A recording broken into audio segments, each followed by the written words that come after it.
After hearing the Deputy President on the 8th of March, finishing at about 8 p.m.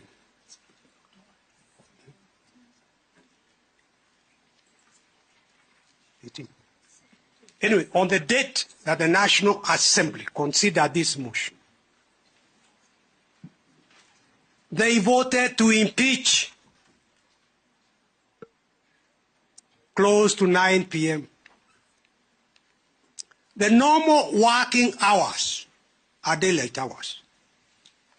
How is it that the National Assembly could not even wait for the following day to transmit their resolution to the Senate?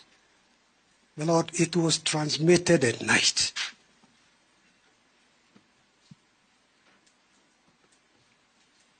And the following day, the Senate set the date to commence the proceedings.